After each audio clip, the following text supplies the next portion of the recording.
Pero estas, Juan 20:31, dice allí la palabra de Dios lo siguiente. Bueno, vamos a leer del versículo 30. Hizo además Jesús muchas otras cosas, otras señales en presencia de sus discípulos, las cuales no están escritas en este libro. Pero estas se han escrito para que creáis que Jesús es el Cristo, el Hijo de Dios, y para que creyendo tengáis vida en su nombre. Vamos a orar. Te alabamos, Señor, y te bendecimos. Te damos gracias, Padre, por tu amor y por tu misericordia. Y te pedimos, oh Dios, ahora que tu Espíritu Santo venga y nos ayude a exponer tu palabra, Padre. Que te glorifique, Señor, en medio nuestro. Derrama tus bendiciones en nuestras vidas, Señor, y ayúdanos, al comenzar estos mensajes, a que sean de edificación para nosotros. Oh Dios, yo no puedo hacerlo sino con tu asistencia y la ayuda de tu Espíritu Santo. Fortalécenos, Padre, te lo pedimos en el nombre de Jesús. Amén. Iba a ser la próxima semana, pero hoy, con la ayuda del Espíritu Santo, quiero comenzar una serie de mensajes acerca del Evangelio según San Juan. He pedido al Señor en oración que me permita presentar estos mensajes de una manera que puedan llenar nuestros corazones de la persona de Cristo. Si usted ve las canciones que cantamos, están llenas de Cristo estas canciones.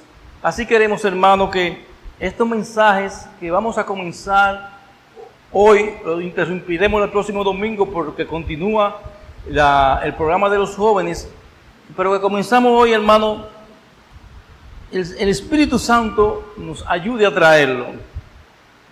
Y le he pedido al Señor que presentar estos mensajes me permita hacerlo con sencillez, pero que no sean superficiales y sin vida. Uno de los grandes problemas que tenemos en el día de hoy es que al presentar la palabra de Dios hemos entrado como en una competencia de quién lo hace mejor, de quién lo está haciendo mejor. Hermano, nosotros no predicamos para agradar a los hombres, predicamos para agradar a Dios. Y Dios se agrada en la predicación, entonces agrada a los hombres, hermano. Uno de los grandes problemas que tuvo la Reforma fue los grandes debates teológicos que hubieron en esos tiempos de la Reforma. Y alguien escribió sabiamente, viendo esos debates que eran infructíferos, que se caían la iglesia perdía el tiempo haciendo esos grandes debates y esas grandes cosas. Entonces alguien escribió lo siguiente: ¿de qué sirve disputar profundamente acerca de la Trinidad si te falta humildad y con ellos ofende a la Trinidad? De cierto, las palabras altisonantes no hacen que uno sea santo y justo, pero la vida virtuosa sí hace que sea agradable a Dios. Es mejor sentir arrepentimiento que saber definirlo. Hay gente que puede definirte bien cualquier teología, pero su vida no demuestra arrepentimiento. Si te supiera de memoria toda la Biblia y todo lo que han dicho los filósofos, ¿de qué te servirían sin el amor de Dios y su gracia en tu vida? ¿De qué sirve tener el conocimiento? A mí me decía una hermana en esta iglesia, dice, esta es la iglesia que tiene más conocimiento de la palabra de Dios. ¿Dónde está la vida de ese conocimiento, hermano? Y eso es lo que queremos, que al ir al Evangelio de Juan podamos ver la vida del Señor Jesucristo y que el conocimiento del Señor Jesucristo nos impulse a nosotros a vivir la vida de Cristo. Le he pedido al Señor que en estos mensajes nos lleven a conocer al Cristo divino y al Mesías humano que ha venido a darnos vida, y no una vida cualquiera. A mí me da pena a veces, porque a veces vivimos como una vida, como si Dios no existiera. Dice la palabra de Dios que Cristo vino a esta tierra a darnos vida y vida en abundancia. Y la abundancia no es una cosa que se queda solamente en 2 o 3 cositas, no, la abundancia es que sobrepasa, hermano, de fruto como estuvieron llenos los graneros de José en los tiempos de la vaca gorda en Egipto. O sea, nosotros debemos ser fructíferos, estar llenos de abundancia. Para eso vino Cristo, para que tengamos vida y la tengamos en abundancia. Por eso les pido al Espíritu Santo que nos lleve con estos mensajes a llenarnos de Cristo.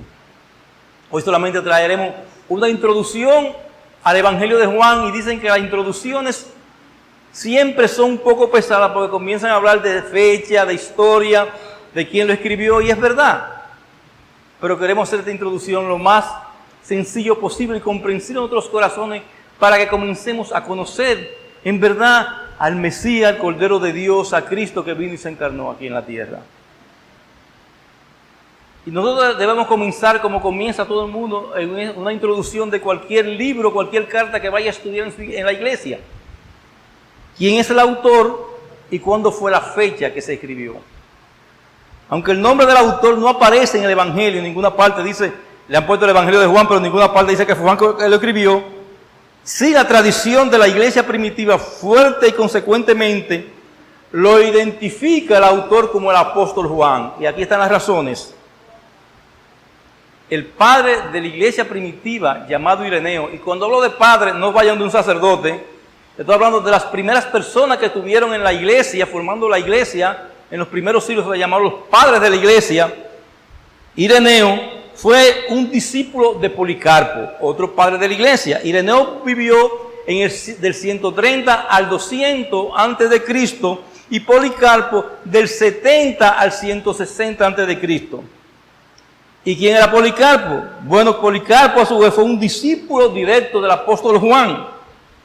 Y él testificó en la autoridad de Policarpo que Juan escribió el Evangelio durante su residencia en la ciudad de Éfeso, en Asia Menor, cuando era un hombre ya de edad avanzada. Después de Ireneo, todos los padres de la iglesia dieron por sentado que Juan era el escritor del Evangelio. Clemente de Alejandría, estoy mencionando nombres de estos primeros fundadores de la iglesia cristiana, del año 150 al 215, escribió que Juan, consciente de los hechos establecidos en los otros evangelios y siendo guiado por el Espíritu Santo, compuso un evangelio, y mira cómo le puso, compuso un evangelio espiritual. Reforzando la tradición de la iglesia primitiva, hay características significativas internas del evangelio que muestran que fue Juan quien lo escribió. Mientras que los evangelios sinópticos, es decir, Mateo, Marcos y Lucas, que presentan lo mismo, identificaban al apóstol Juan por su nombre, aproximadamente 20 veces hablan de Juan por su nombre. Él no es mencionado directamente por el nombre en su evangelio. Juan en ningún momento se menciona a él por su nombre. En lugar de esto, el autor prefiere identificarse a sí mismo como el discípulo al cual Jesús amaba. Hermano, y él dice en el capítulo 13, versículo 23, dice allí esta expresión, dice, y uno de sus discípulos, el cual Jesús amaba, estaba recostado al lado de Jesús. Yo quiero hacer una pregunta, hermano. ¿Quién quiere identificarse aquí como el discípulo que Jesús amaba? Parece que están haciendo un chiste muy agradable por ahí. ¿Quién estaba identificándose como, o sea, a quién le interesa identificarse como el discípulo que Jesús ama? Hermanos, si cada uno de nosotros debemos tener ese deseo que tenía el apóstol Juan, que llamarse el discípulo al cual Jesús amaba. Ahora bien, la ausencia de cualquier mención del nombre de Juan directamente es impresionante cuando uno considera la participación importante que tuvieron otros discípulos que son nombrados en este evangelio. Sin embargo, la designación continúa de sí mismo como el discípulo al cual Jesús amaba, una evasión. A nosotros nos parece que fue una evasión deliberada por parte de Juan de su nombre personal. Y esto refleja algo importante en este hombre, hermano. Era su humildad. Juan no se menciona. ¿Por qué? Porque Juan era un hombre humilde. Y él prefería tener esa relación íntima con el Señor sin hacer mucha bulla. A nosotros nos gusta decir, yo soy amigo de tal persona. Yo me identifico, yo siempre ando con tal predicador. Nos gustan estas cosas. Yo soy amigo del presidente, lo decimos muchas veces. Si soy el amigo, nada, uno se vio alguna vez con él. O sea, nos gusta decir estas cosas. Yo hago esto o lo otro. Me identifico con tal persona siempre que aquella persona tenga mejor nivel que nosotros. El apóstol Juan no era así, hermano. El apóstol Juan se mantenía, como decimos nosotros, en bajo perfil. Sin embargo, es importante destacar que Juan era uno de los 3 apóstoles íntimos del Señor, junto con Mateo, junto con Pedro y Jacobo. Era uno de los íntimos del Señor. Hermano, la intimidad con el Señor no debe permitirnos hacer alarde de quiénes somos nosotros. Lo más importante no es quién yo soy, sino con quién me estoy relacionando y qué Él es para mí. Y qué soy yo para Él, el discípulo que Jesús amaba.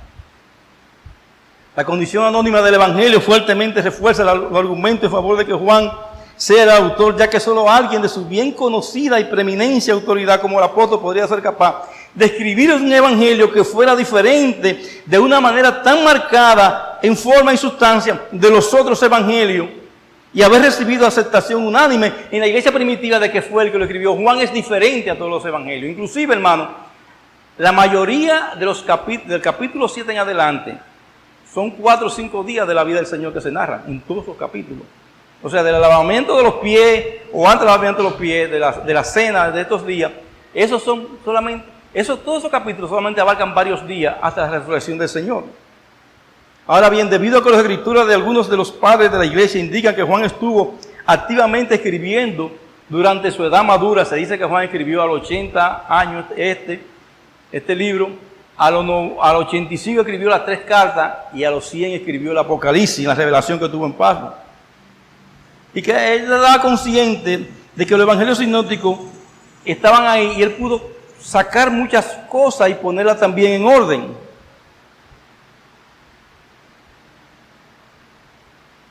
Ahora bien, hermano, alrededor de 50 años después de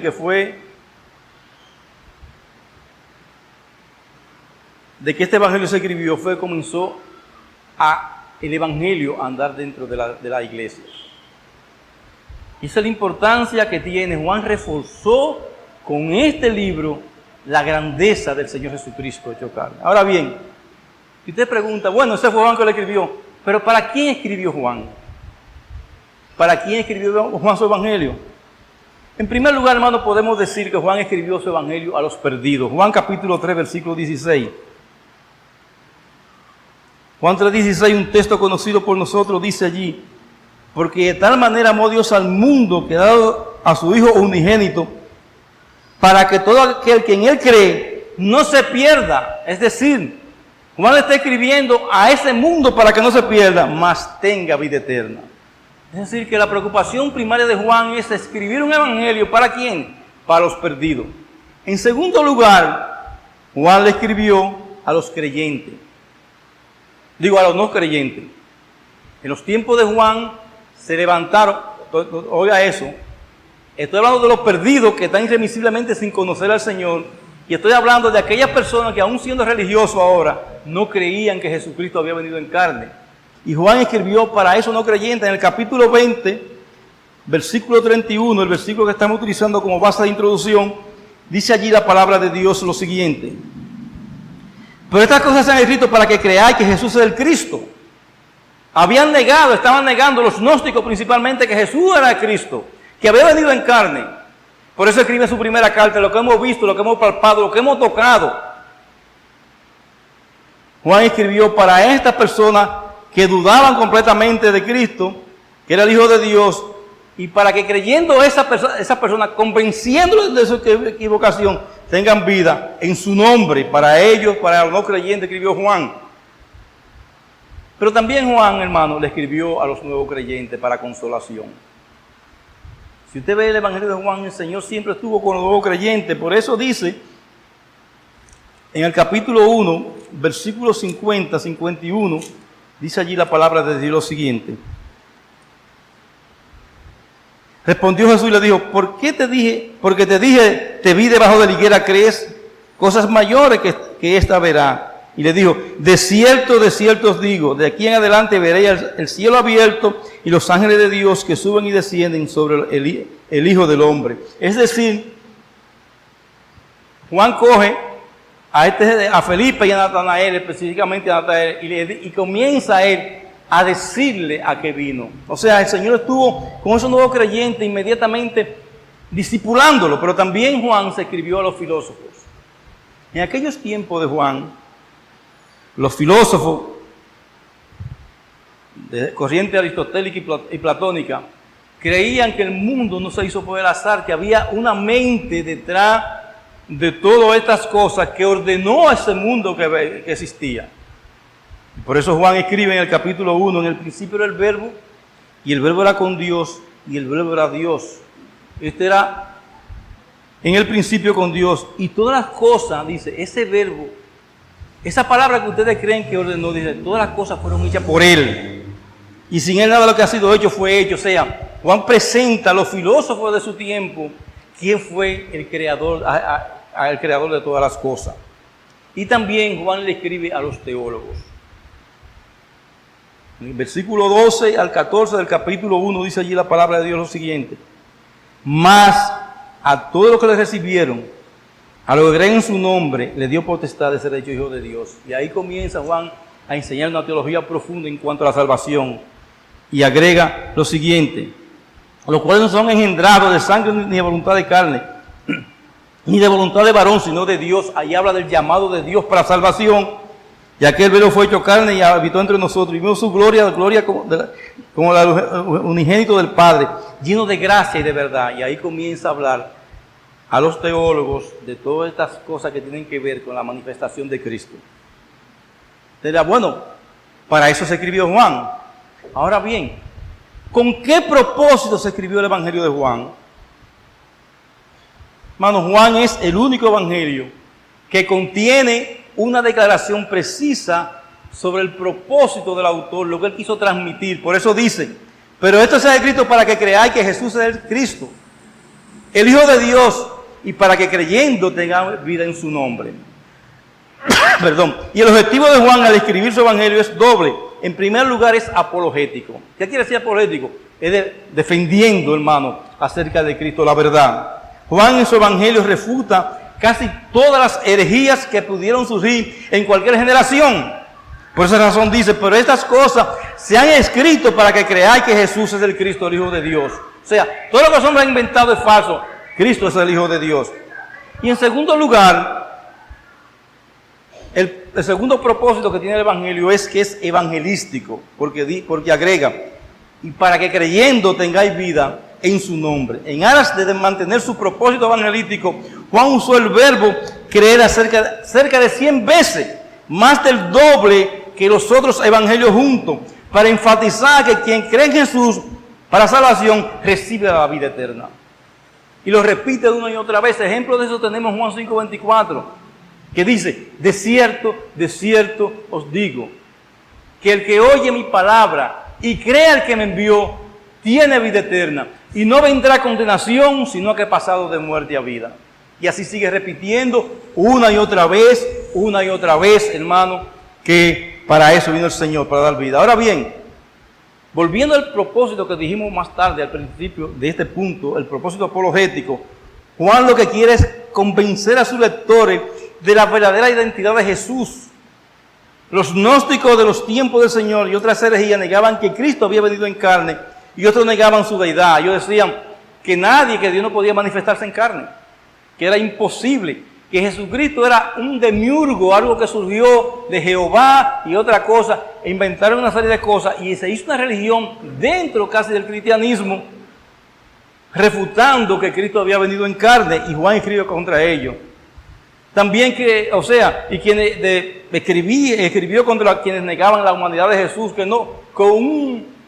que Dios no podía hacerse hombre. Y Juan le dice: Él es la palabra encarnada. El versículo 4, en Él estaba la vida, y la vida era la luz de los hombres. A quienes niegan a la deidad de Cristo, Juan le dice que Él es el Hijo, su verdadera palabra. Esa es la manifestación de Dios hecha carne. Y para hablar de la deidad de Cristo, Juan enfatiza las señales milagrosas de Jesús, y para ello incluyó 8 señales específicas que solamente podía hacer Dios esas señales. En primer lugar, la conversión de agua en vino. ¿Recuerdan la boda de Caná? El Señor Jesucristo convirtió el agua en vino. En segundo lugar, la curación del hijo de un oficial real, en Juan capítulo 4, versículo 46 en adelante. La curación de un cojo en el estanque de Bethesda. La alimentación de los 5,000. Caminar sobre el mar de Galilea. La curación de un ciego de nacimiento. La resurrección de Lázaro. Solamente Dios puede dar vida de nuevo. Y la de una pesca milagrosa. Esas son señales irrefutables de que Dios estaba caminando en esta tierra. Como Moisés convirtió, o Dios a través de Moisés, convirtió el Nilo en sangre, lo de Cristo fue mejor, hermano. Convirtió el agua en vino y de una fiesta trajo más alegría. Pero aparte de todas esas señales, que está la más convincente de todas, nuestro Señor Jesucristo resucitó al tercer día, como había anunciado, y hoy como Dios está a la diestra de la majestad de la gloria del Padre, intercediendo por nosotros. Entonces, hermano, estas son las cosas que evidencian la singularidad y el propósito del Evangelio de Juan. Ahora bien, este Evangelio tiene algunas características especiales que no tienen los otros Evangelios.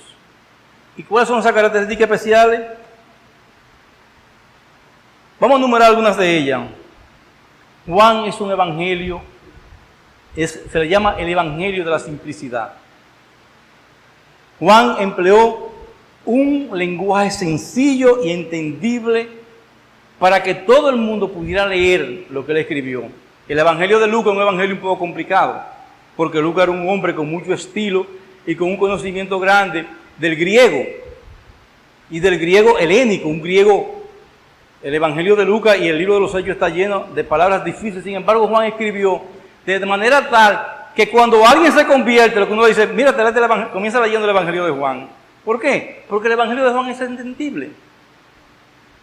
No hay nada que pueda complicarnos la vida, a menos que nosotros no queramos complicárnosla. En segundo lugar, Juan es un evangelio de la revelación.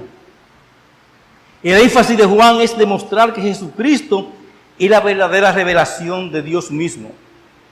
Y una rápida lectura del libro de Juan lo demuestra. Y con la ayuda del Espíritu Santo, nosotros estaremos haciendo más que una rápida mirada en el estudio de este evangelio para ver, hermano, esa revelación de Dios en la persona de Jesucristo aquí en la tierra. Esa es la importancia, hermano. Pero Juan también, en tercer lugar, es un evangelio el evangelio del Mesías. Juan muestra una y otra vez que las profecías del Antiguo Testamento se encuentran su cumplimiento en la persona del Señor Jesucristo.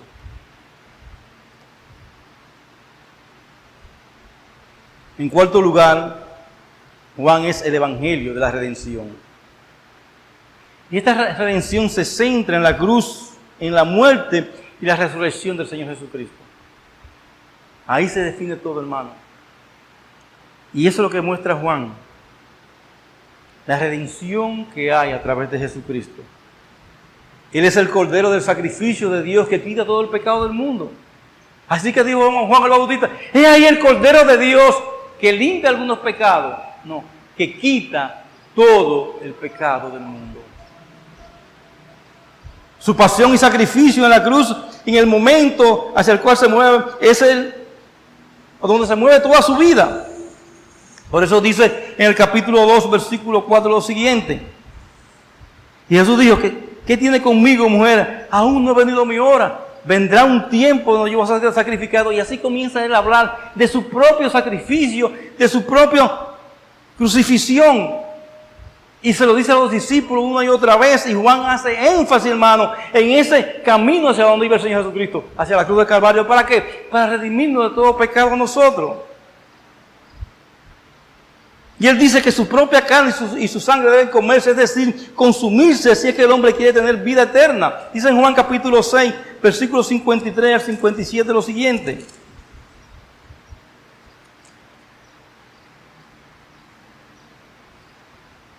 Jesús dijo, de cierto os digo, si no coméis la carne del Hijo del Hombre y bebéis su sangre, no tenéis vida en vosotros. El que come mi carne y bebe mi sangre tiene vida eterna, y yo le resucitaré en el día postrero, porque mi carne es verdadera comida y mi sangre es verdadera bebida. Como me envió el Padre viviente, yo vivo por el Padre, así mismo que el que me come, él también vivirá por mí. Nosotros debemos, la idea que tiene este texto es que debemos sumergirnos, vivir como si viviéramos la propia vida de Cristo. Compara su muerte como un grano de trigo que debe caer a la tierra antes de fructificar.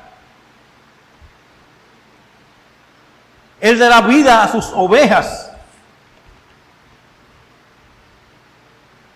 Atraerá a sí mismo a todos los hombres, pero solo por el hecho de ser levantado en la cruz. Él debe ser sacrificado para que otros puedan acercarse a Dios. El sacrificio de Cristo que nos lleva a Dios, hermano. Pero también Juan es el evangelio de la humanidad de Jesús. Juan muestra al Señor cansado y sediento. Cuando fue con la mujer samaritana, dice la palabra de Dios en Juan 4 que él estaba cansado y sediento y tenía hambre. Juan nos muestra que el Señor era un hombre común igual que nosotros, que padecía las mismas necesidades que nosotros, le daba la misma hambre, tenía calor, tenía todos esos problemas. Fue un hombre que fue tan tierno, hermano, que no fue indiferente. A veces yo veo personas que van a los entierros aún de sus propios amigos y dicen, pues, yo fui a un entierro el otro día, hermano. Era una chercha que había en ese entierro. Pero cuando el Señor Jesucristo fue delante de la tumba de Lázaro, dice la palabra de Dios que se compungió de corazón y lloró delante de Lázaro, hermano. Y sabía que lo iba a resucitar, sin embargo, él vio la negrura de la muerte que estaba pasando su amigo y dice que se compungió, su cuerpo, su vida entera se compungió y él lloró, hermano, delante de la tumba de Lázaro. Tenía sentimiento y no cualquier tipo de sentimiento. Lo vemos cansado, durmiendo de agotamiento y hasta cierto punto enojado con el traidor. En Juan capítulo 13, versículo 21 le dijo, vea lo que tú tienes que hacer. Mucha gente cree que eso fue una expresión, anda, pero no, yo creo que el Señor le dijo a Lázaro, mira, lo que tienes que hacer, ve y hazlo. Tú me vas a traicionar, vea lo que tú quieres hacer. Tú ves sentimiento, hermano, uno tiene sentimiento así contra los traidores. Y teniendo sangre y agua que brotaba de su cuerpo cuando fue crucificado como cualquier humano, hermano. Cuando Cristo fue crucificado, dice la palabra de Dios que de su cuerpo botó lo que bota todo el mundo cuando es herido. Sangre y agua se derramó. En otras palabras, el Creador y Señor de todas las cosas asumió la fragilidad humana de sus criaturas y estuvo con nosotros como un niño. Creció como un hombre normal y vivió una vida normal, hermano, como hombre. El Verbo eterno entró en el tiempo. El Todopoderoso se hizo vulnerable. El 3 veces santo se expuso a la tentación igual que nosotros. Y finalmente el inmortal murió pagando el precio de tus pecados y los míos. Y murió como un delincuente y fue un espectáculo al mundo. La gente cree que no hemos impuesto a ver el sacrificio de Cristo, hermano, como lo pinta uno de esos pintores de romanticismo, Rafael, bonito, con 2 heriditas aquí, hermano. Lo que subió a esa cruz fue un cuerpo despedazado, fue una masa sanguinolenta, un espectáculo para el mundo, desnudo. ¿Para qué? Para darnos vida a nosotros. Y sufrió como hombre la muerte y muerte de cruz. Sufrió el infierno nuestro, hermano. Él pasó los dolores normales. Por eso, Señor, dijo en un momento antes de entrar a esas circunstancias, Señor, si es tu voluntad, pasa de mí esta copa. Porque él sabía el sufrimiento, hermano, de lo que es estar en una cruz colgado. Y como hombre sufrió el dolor de ser azotado, herido. El azotado fue por nuestras rebeliones, dice el profeta, molido por nuestros pecados, despedazado. Y eso, hermano, él no lo sufrió en una tercera dimensión, no lo sufrió como un hombre normal. Y cuando no estuvieron conforme, los soldados que estaban en los pies de la cruz cogieron la lanza y les traspasaron el costado de lado a lado. Y dice que botó sangre y agua, como cualquier persona que se está desangrando. Así fue Jesús como hombre. Pero no solamente esto, también Juan es el evangelio de la palabra. Juan muestra que a Jesús como la verdadera palabra de Dios encarnada. Jesús es la expresión, el pensamiento, la idea, el cuadro de lo que Dios quería decirle al hombre. En otras palabras, la palabra de Dios, lo que Dios pensaba, se ha convertido en carne. Él es la imagen misma de la sustancia de Dios. El sello de la creación, dice. Él dio a conocer al Padre.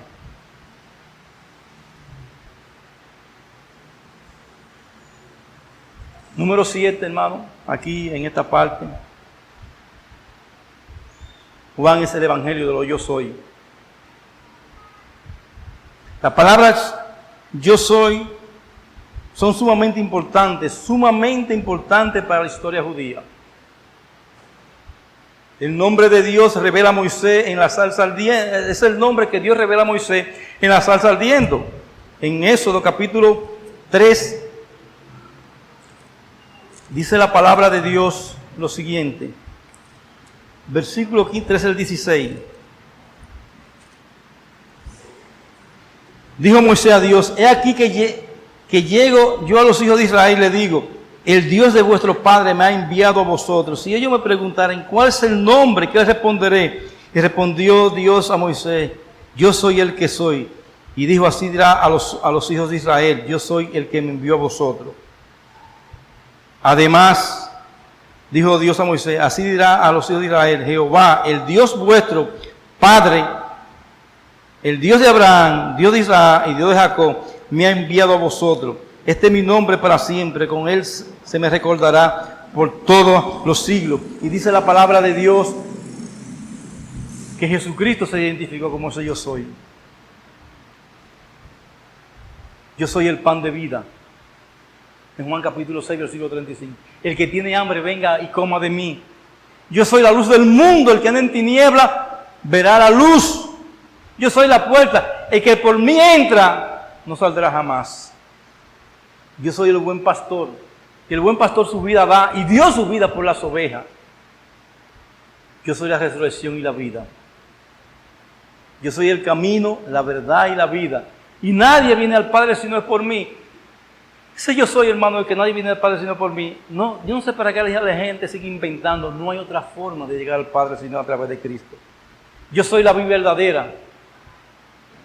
Y ahí dice, vuestro Padre es el labrador. Todo pámpano que en mí no lleva fruto será cortado y hallado al fuego. Pero recuerden, apartado de mí, nada podemos hacer. Hermano, apartado de Cristo. Fuera de Él no podemos hacer nada, hermano. Nada. Y también dijo, antes que Abraham fuese, yo soy. Es decir, antes de todo lo que ustedes tienen como religión, antes de lo que ustedes han pensado como religión, yo era antes de todo esto. Y por último, hermano, Juan es el evangelio del Espíritu Santo.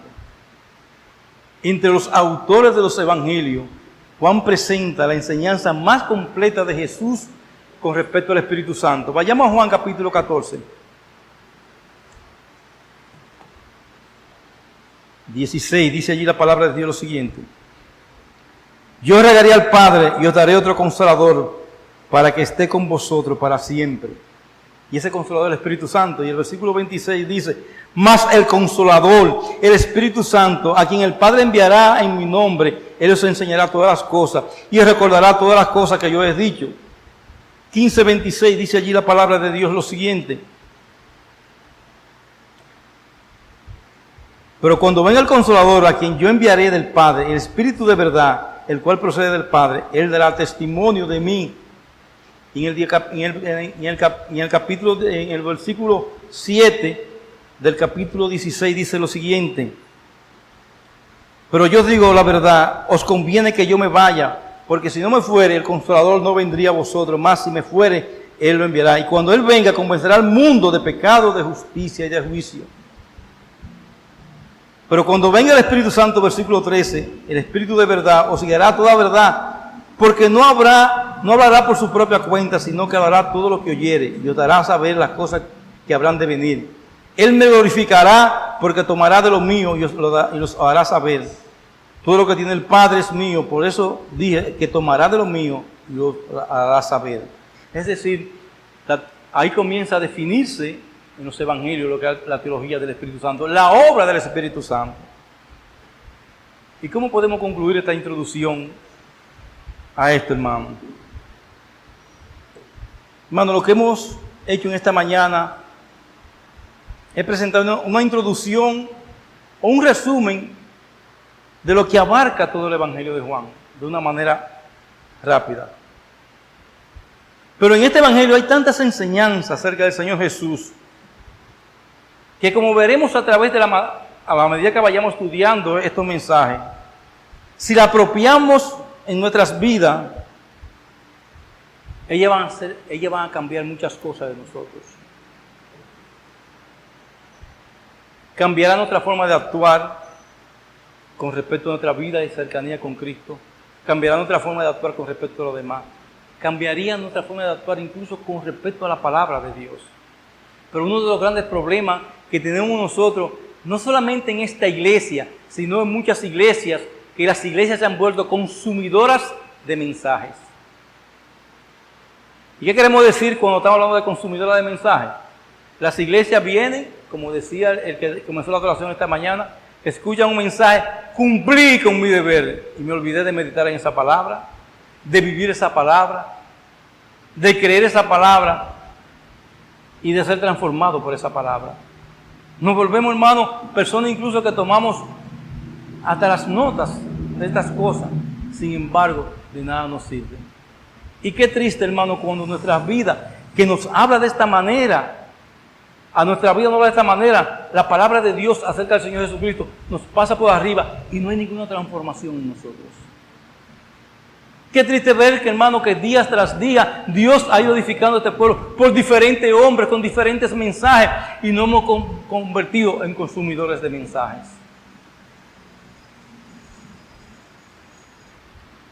Sin aprovechamiento.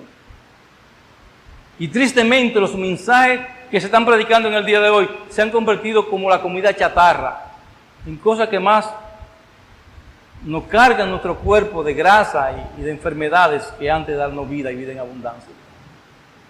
Las iglesias han caído en estos errores, hermano, en estos tiempos, en ser consumidoras de mensajes. Y usted ve que hay una iglesia en todas partes, como hay puestos de comida chatarra en todas partes. Cuando hablo de comida chatarra no solamente hablo de los McDonald's y Burger King y todas estas cosas, sino de las frituras que hay en las esquinas. Hermano, venimos aquí a alimentarnos de la palabra de Dios, a alimentarnos de Cristo. Que Dios nos ayude, hermano, a creer lo que dijimos en el versículo que comenzamos este mensaje en Juan 20:31. Para esto sea Cristo, para que creáis que Jesús es el Cristo, el Hijo de Dios, y para que creyendo tengáis vida en su nombre.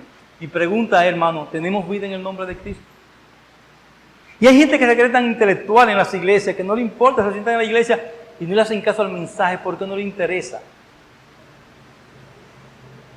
Pero no tienen vida, hermano. Su vida es en apariencia de piedad. Hermano, la finalidad de la palabra de Dios, la finalidad de mostrarnos a Cristo quien es para transformar nuestras vidas. Y yo me pregunto, a través de lo que hemos aprendido en todos estos tiempos, hermano, ¿nuestras vidas son transformadas? O sea, revisemos todo lo que hemos aprendido y comparemos con lo que estamos haciendo. ¿Han sido transformadas nuestras vidas por la palabra de Dios? Para que creyendo, dice el texto, tengamos vida. Y agrega en otra parte, y para que tengamos vida en abundancia. ¿Es nuestra vida abundante en Cristo? O sea, yo me siento a veces conmigo mismo. En estos días, hermano, yo viendo el tecnicismo que hay que tener para dar una introducción de un mensaje de este libro que no es un mensaje en sí, sino una introducción enseñando de una manera pedagógica todo lo que está aquí, hermano, no con esa parte que tiene que ver con la vida espiritual. Yo me quedo pensando, y es que estamos actuando de esa manera solamente siendo intelectuales en la palabra de Dios.